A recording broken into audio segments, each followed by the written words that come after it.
Welcome, stargazers. You have found the Lawless Astrology channel, and we are looking at the weekly astrological forecast for July 23rd through the 30th. And on this channel, we look at how the cosmos and the universe can support us down here on planet Earth to live a more peaceful, conscious-filled life. That's my new little spiel, at least. And I am joined today. I'm joined today by my good friend and fellow astrologer. We've been both studying with Steven Forrest for over 20 years, and we both write for the Leela Astrology app. And Kelly, who is known as the astrologer's daughter, is a fantastic astrologer. And so I'm going to put her information below in case you are interested in a reading or just want to hit her up. My mom is also a great astrologer. Or to find out about her, why she's called the astrologer's daughter. So, all right, Kelly, let's do this. Let's talk about the week ahead. So, if you don't mind, I'm going to kick us off with Mars is entering, well, actually, Mars entered Gemini on July 20th.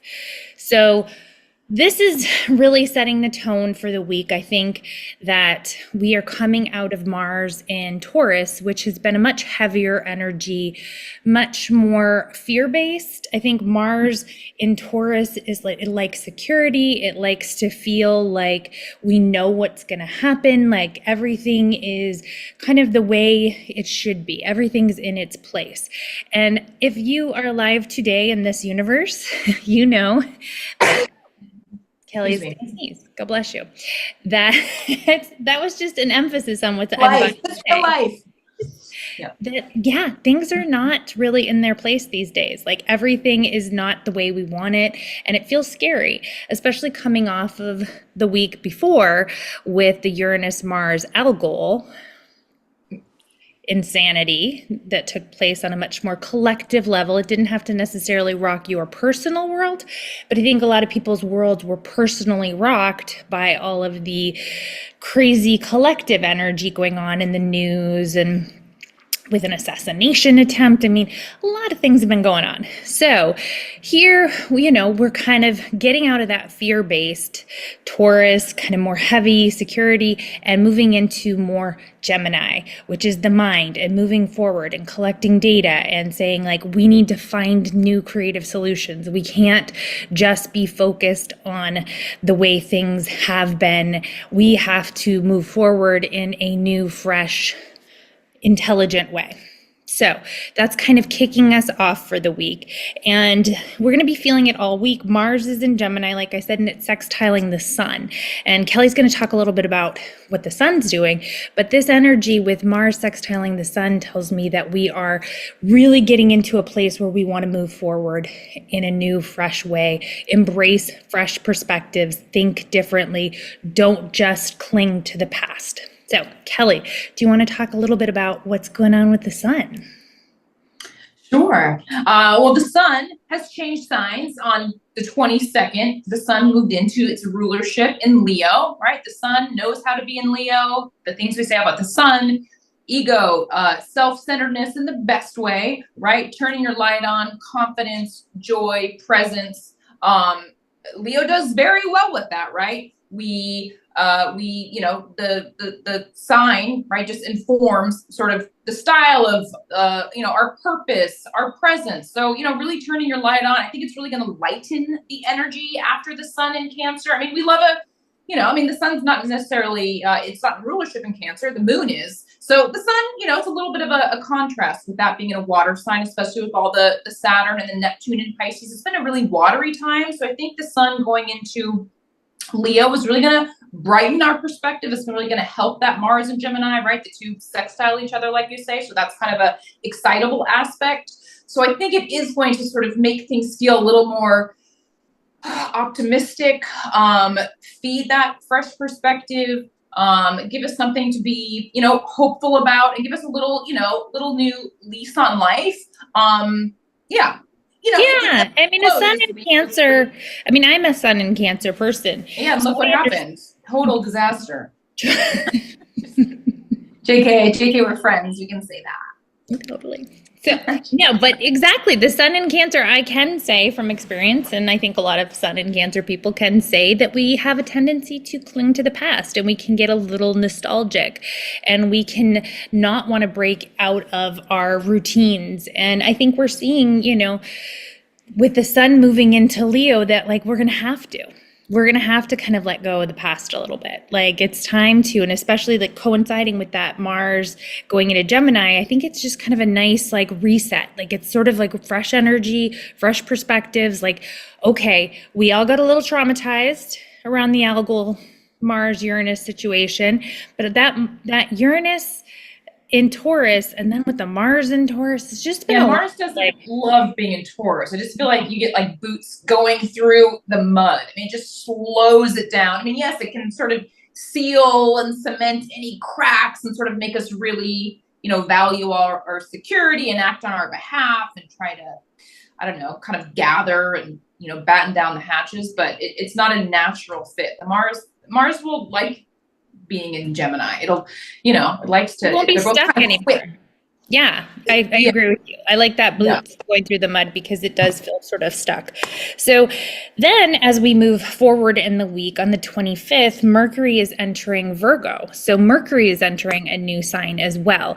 And so this is going to coincide nicely with this energy too, because it's an earth sign, but Virgo likes to analyze. Virgo likes to tackle problems. Virgos, are a little bit more like they can go with the flow as long as they're sort of getting things done. It's not a fixed sign. So, right? Virgo's not a fixed sign. I'm not. No, it's mutable, and it's the ruler, right? I mean, Mercury's one of the ruler. Mercury rules Gemini, and Mercury rules Virgo. So it knows what it's doing in Virgo. So it's going to really help us sort of get down to. I don't know why I have these old timey phrases. Get down to brass tacks. Get down to brass tacks. That's what I'm thinking. Is it's get your ducks in a row. We're suddenly going to see things from a different perspective, and then we're going to be able to kind of like take a step back, and we're going to see things differently. I just think we're going to see things with new eyes.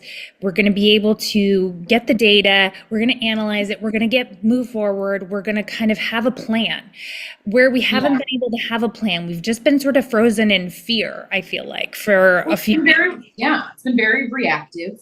It's been very dramatic. And also at the same time as that Uranus is also, it's also a lot of process. I mean, and I don't want to talk too much about Pisces, but I feel like we've just been processing with the sun and water. So I feel like now it's like, okay, we process. Now what are we going to do about it? How are we going to strategize? How can we really put our present mind, on task with the more optimistic outlook? So I think we still got the like Neptune and Saturn in Pisces at the 29th degree, and Saturn's retrograde. I mean, so we've still got a lot of things that are confusing and up in the air. And so all that's still happening. So it's not like suddenly like we throw open the window and everything's fixed, but we're throwing open the window and we're saying like, okay, let's talk about what we're going to do next. That's kind of the feeling is like, let's talk about what's happening next. Yeah. Don't throw out the baby with the bathwater. It's another great one. There's another good old timey phrase. Especially if the baby's a Cancer. It'll never forgive you. It'll never forgive you. No, they'll hold a grudge. I can speak. And the 25th, like we talked about, there's all these, I'm going to say, the moon conjoins Neptune on that day. Like we said, Mercury enters Virgo. The sun sextiles Mars. I mean, it's really, this is the last, not the last day. It's not, astrology is black and white, but Mercury does start to slow its roll kind of noticeably over the weekend. So this week, right, Monday, Tuesday, Wednesday, Thursday, Friday, and then kind of Mercury enters what we call like the storm. So if you want to sort of check things off the list or start new projects, you sort of want to do that early in the week, because you are going to feel, even though Mars has gone into Gemini and Mercury's in Virgo, there is sort of a premium on not starting new projects, just knowing that Mercury is going to go retrograde officially on August 4th. So just something to look out for. Things can kind of start to slow down. Doesn't mean we're going to, go down the rabbit hole and, cry into our soup. Maybe. Yeah. No, well, But I was just going to say, but don't freak out about Mercury retrograde. They happen like no, 7 times a year. So the biggest like advice that we give for Mercury retrograde is like, don't buy electronics during Mercury retrograde. Try not to sign any big contracts. So it's kind of like if you have some of those things coming up, try to get it in before the 25th, 26th. But let's say you can't. It's not the end of the world. Like it's just one of those blips. And like, yes, no. you know what? Technology might be freaky and harder, and you may have some miscommunications and have to do things over again. But it's going to be okay. But like to Kelly's point, just try to get your to-do list done as much as possible before we, kind of officially hit that Mercury retrograde on August. And Mercury retrograde is great for reviewing. It's great for if you filed an extension on your taxes, if you put an insurance claim to the side. These are all random examples.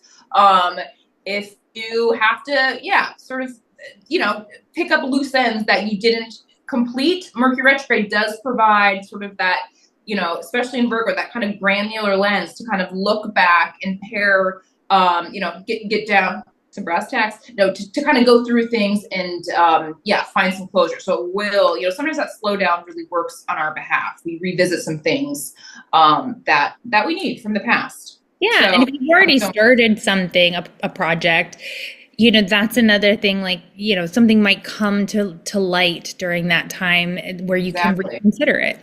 So, so the sun is sextiling Mars in Gemini. So again, that's more energy where I feel like, we're going to have the confidence to move forward with new ideas. I don't want to be repetitive, but that kind of gives you that sense. Are you thinking that we can move on to the Venus trine Chiron, or did you have anything else you wanted to add before we got to that?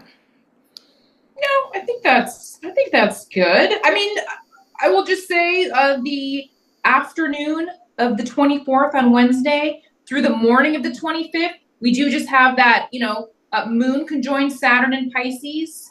So, right, it's a good time to meditate, to walk by the sea, Pisces energy, the dreamer, imaginative, right? Being a little intentional, conscious. It can, it can be, if used the right way, Pisces can be very dreamy and sweet, right? So it's just a little, Saturn, yes, we all know Saturn can be, but Saturn likes, Saturn likes meditation. Saturn likes emotional cleansing. Saturn likes a little solitude. And then it conjoins Neptune, really amplifying that Pisces energy on the morning of the 25th.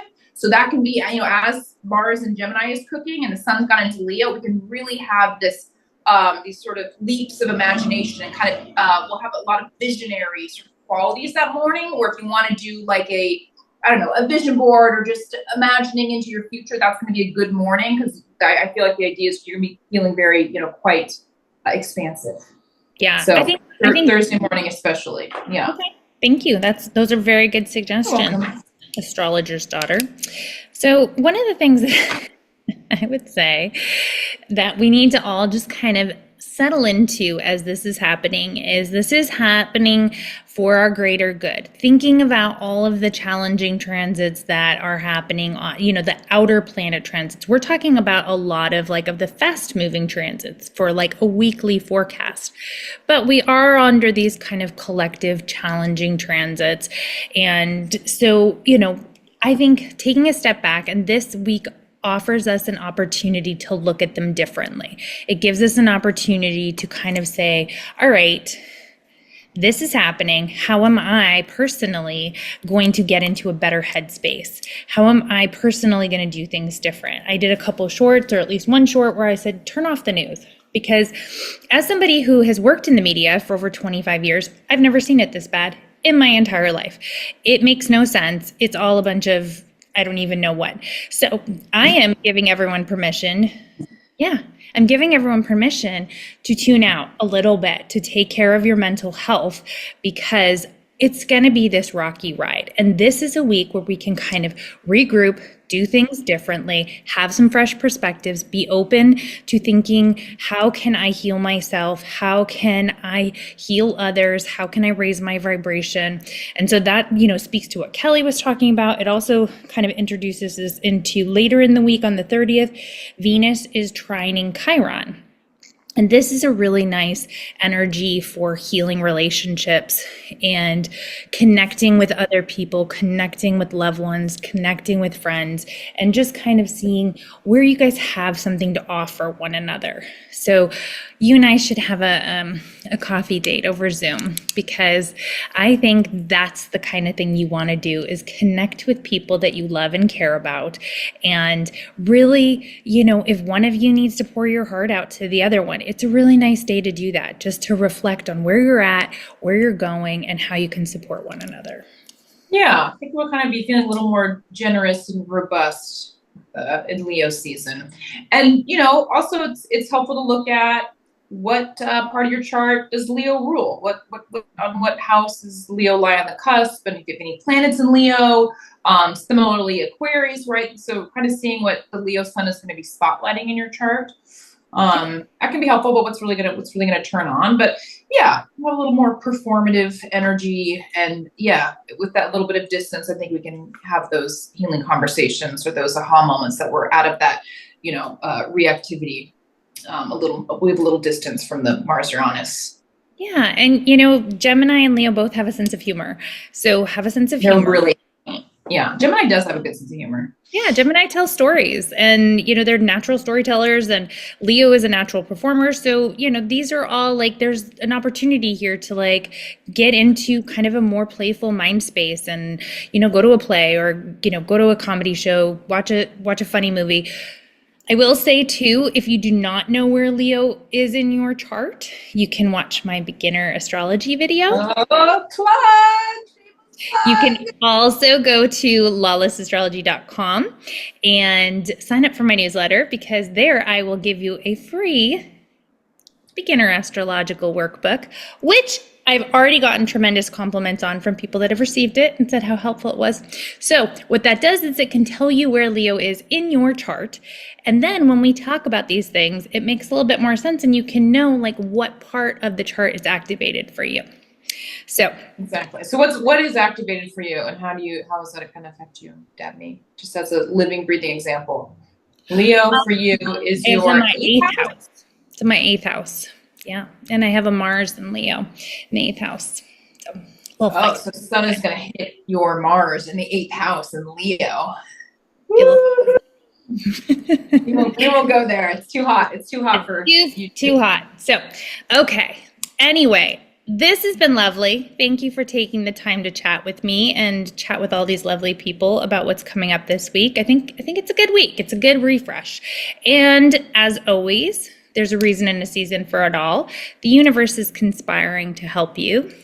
Please like and subscribe this channel. Share with your friends. Tell them all about us. Tell them all about the Astrologer's Daughter. We're lovely ladies.